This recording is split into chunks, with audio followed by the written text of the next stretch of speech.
তানহাউনা আনিল মুনকার, চিৎকার দিয়ে বলেন না আল্লাহু আকবার। সম্মানিত উপস্থিতি, তাহলে আমাদের সর্বোৎকৃষ্ট কাজ হবে মানুষকে সৎ কাজে আদেশ করা, অসৎ কাজে নিষেধ করা। তাহলে এই সৎ কাজে আদেশ যদি করতে চাই, অসৎ কাজে নিষেধ যদি করতে চাই, তাহলে সহজে হবে নাকি কঠিন বিপদে পড়তে হবে? কথা বলেন। ওইরে দেখেন, আয়নাগরের নাম শুনছেন নি আপনারা? যেগুলাকে ভরা হয়েছিল ওরা কিন্তু সৎ কাজে আদেশ করছে, অসৎ কাজে নিষেধ করছে। এখন বলেন আপনারা, সৎ কাজে আদেশ করলে, অসৎ কাজে নিষেধ করলে কাজটা অনেক বাধা বিপত্তি হতে হবে, ঠিক কিনা? সৎ কাজে আদেশ যদি করেন, আপনাকে কেউ মানা করবে না। আপনি আজকে গিয়ে বললেন, ও বুধবাড়ি হাদিপাড়াবাসী, নামাজ পড়তে হবে, নামাজ পড়ো। নামাজ যদি না পড়ো, তোমাদেরকে এক ওয়াক্ত নামাজের জন্য 2,88,00,000 বছর জাহান্নামে জ্বলা লাগবে। লোকজন না মানলেও অন্তত কবে দে না, কথা ঠিক ঠিক কিনা? বলবে কি বলবে না? আপনি গিয়ে বুধবাড়ি হাদিপাড়ার লোকদেরকে বলবেন, ও ভাইরা আমার, রোজা করো। যদি রোজা তুমি না করতে পারো, কিয়ামতের ময়দানে এর জন্য তোমাদেরকে দুর্ভোগ পোহাতে হবে। একজন বেরোজদারি যদি রোজা নাও রাখে, তবে আপনাকে সাথে কোনো দুশ্মনী করবে না, আপনাকে ভালো বলবে। কথা বলেন ঠিক কিনা?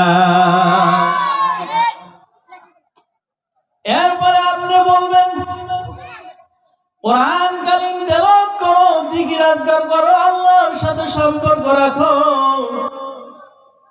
এরপরে এইগুলো যখন ভালো দিকে আদেশ করবেন, ওই লোকগুলো না মানলেও আপনার সাথে কোনো বিরোধিতা করবে না। কিন্তু যখন আপনি অসৎ কাজে নিষেধ করবেন, আপনার গোত্রের সবাই আপনার বিরোধিতা শুরু করে দিবে। কেমনে বিরোধিতা করবে বলবো নাকি? আপনি যদি দাঁড়ায় বলেন, আল্লাহর বিধান হলো চোরদের হাত কাটা, এটা কার বিধান? আল্লাহর বিধান। والسارق والسارقة فاقطعوا أيديهما جزاء بما نكلوا من الله. জোরে আল্লাহু আকবার। চোর এবং চুন্নির তোমরা হাত কেটে দাও। এবার যদি আপনি বলেন যে যারা চুরি করবে, গরু চুরি করবে, ছাগল চুরি করবে, মানুষের এতিমের মাল মেরে খাবে, যারা দেশের টাকা দ্বারা লুটপাট করবে, তাদের হাত কাটা হবে। আপনি এই কথা বলার সঙ্গে সঙ্গে সমস্ত চোর মিলা আপনার বিরোধিতা শুরু করে দিবে। আপনি যদি বলেন এই হাদিপাড়ার মধ্যে একজন যদি নেশা করে, গাঞ্জা খায়, ফেন্সিডিল খায়, হিরোইন খায়, আল্লাহর বিধান অনুযায়ী তাদের জনসম্মুখে সবাইকে একত্র করিয়া তাকে 80টা বেত মারা হবে। তখন দেখবেন যে আপনার বিরুদ্ধে যত হিরোইন খোর আছে, যত গাঞ্জা খোর আছে, যত বাবা খোর আছে, সবগুলো আপনার বিরোধিতা শুরু করে দিবে। তাহলে বলেন, সৎ কাজে আদেশ করাটা সহজ হইলেও অসৎ কাজে নিষেধ করাটা বড় কঠিন। চিৎকার দিয়ে বলেন কথা ঠিক কিনা? মুসলমান ভাইরা রে আমার, আজকের যে জায়গার মাহফিলটা নাম হলো বুধবাড়ি হাজিপাড়া খুকিতুন্নিসা হাফিজিয়া নুরানি মাদ্রাসা, ঠিক কিনা বলেন? খুকিতুন্নিসা নামটা পুরুষের না মহিলার? মহিলার দাম ইসলামে আছে না নাই? কতটুকু দাম আছে? এই দামটা আমাদেরকে বুঝতে হবে। পর্দার অন্তরালে আমার মা ও বোনেরা গভীর মনোযোগ দিয়ে আমার কথাটা শুনবেন। আপনাদের দাম কতটুকু আল্লাহ রাব্বুল আলামিন দিয়েছেন, কিন্তু আপনারা যদি নিজের দাম না রাখতে পারেন। দুইজন ব্যক্তির কথা বলবো, পবিত্র কোরআনুল কারীমে কোন মহিলার নাম নাই, একজন মহিলার নাম মাত্র সরাসরি বলা আছে।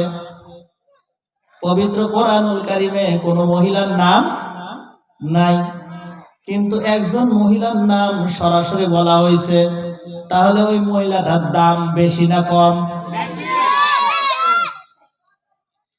এরপরে আরেকটা মহিলার শানে আল্লাহ রাব্বুল আলামিন সূরা নূরের 10টি আয়াত নাযিল করেছেন। তাহলে যেই মহিলার নামে কোরআনুল কারীম নাযিল হয়, আপনারা চিৎকার দিয়ে বলেন তো দেখি, ওই মহিলার দাম কম না বেশি?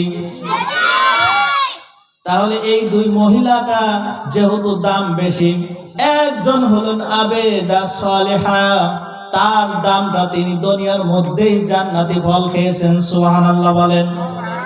কতটুকু? আবেদা সালেহা মুত্তাকিনা হলে পরে বেহেশতের ফল দুনিয়াতে খাওয়া যায়, কিন্তু এই সৌভাগ্য অর্জন করার পিছনেও একটা তার কষ্টের কাহিনী আছে। শুনবেন নাকি সবাই? আর একজন মহিলা, এই পৃথিবীর মধ্যে বর্তমান হাজার হাজার মুফতি আছে, মুহাদ্দিস আছে, আছে না নাই? কিন্তু এই হাজার হাজার মুফতি মুহাদ্দিসের চাইতেও ওই মহিলার দামটা সবচাইতে বেশি। বলেন সুবহানাল্লাহ। তাহলে কোন সেই মহিলা? নাম শুনবেন নাকি আপনারা? ওই মহিলার একটা মাসালার পাওয়ার, তো ওই মহিলাটা একটা মাসালা দেওয়ার কারণে ওই আমলটা হাজার হাজার লাখ লাখ কোটি কোটি মুসলমানগণ আমল করে। সুবহানাল্লাহ বলেন। শুনবেন নাকি এই দুই মহিলার কথা? কারণ আমি এই জায়গায় যখন দেখলাম কুকিতুন নিসা হাফিজে মাদ্রাসা, তখন আমি কোরআনুল কারীমের মধ্যে এই দুইজন ব্যক্তির কথা পাইলাম, এই দুইটা মহিলার কথা পাইলাম, যারা এরকম শ্রেষ্ঠত্ব অর্জন করেছে। এই শ্রেষ্ঠত্বের পিছনে আবার অনেক নির্মমতাও রয়েছে। আমি এই কথাটা কেন বললাম? বাজান গো আমার, যদি আপনি জান্নাত পেতে চান তাহলে মেহনত করতে হবে। এই পৃথিবীর জমিনে এমন কোন মানুষ নাই, এমন কোন মহামনীষী নাই যারা জীবনে কষ্ট করে নাই কিন্তু বড় হয়েছে, এরকম একটা খুঁজে কি পাওয়া যাবে? যারাই বড় হয়েছে তারাই জীবনে প্রচুর মেহনত করেছে। এখন আমরা যে শ্রেষ্ঠ নবীর উম্মত, কিয়ামতের ময়দানে দাবি করব আমরা হলাম রাসূল করিম সাল্লাল্লাহু আলাইহি সাল্লামের উম্মত। আল্লাহর নবী জায়গা বলবো, ইয়া রাসূলুল্লাহ, ইয়া হাবিবাল্লাহ, আমরা হলাম আপনার উম্মত, আমাদেরকে হাওজে কাউসারের পানি পান করান, আমাদেরকে শাফায়াত করান। কিন্তু সেই অনুযায়ী যদি আমল না করতে পারি, ওই সময় পরিচয় দিয়ে কোনো লাভ হবে না। কথা কি আপনাদের শরম করতেছে?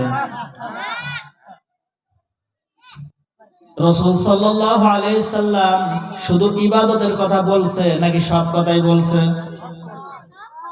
সব কথাই বলছে। নিজের পরিবার কেমনে চালান লাগবে এটা রাসূল বলছে কি বলেন নাই? মহল্লার প্রতিনিধি হইলে কেমনে চালাবা সেটা বলতে কি বলেন নাই? রাষ্ট্রপ্রধান হইলে কেমনে রাষ্ট্র চালাইতে হয় সেটা বলতেন কি বলেন নাই? আইন মন্ত্রী হলে আইন কোনটা চলবে এটা রাসূল বলতেন কি বলেন নাই? এখন যারা আল্লাহ ব্যতীত অন্য আইনকে যারা সমর্থন করে, এরা যদি রাসূলকে দা বলে আমি আপনার উম্মত, আল্লাহ রাসূল বুঝি তখন শুনবে? তখন বলবে সকান সকান দূরে সরে যাও, ওই উম্মতের দরকার নাই। সুবিধা পাইলে তোমরা বাড়াইছো, বিপদে পড়লে কমাইছো, ওই রকম উম্মত আজকে আমার দরকার নাই। তাহলে যেই সময় রাসূল করিম সাল্লাল্লাহু আলাইহি সাল্লাম হাউজে কাউসার থেকে এইভাবে আমাদেরকে তাড়াই দিবে, আমাদের কি আর কোনো উপায় থাকবে বলেন?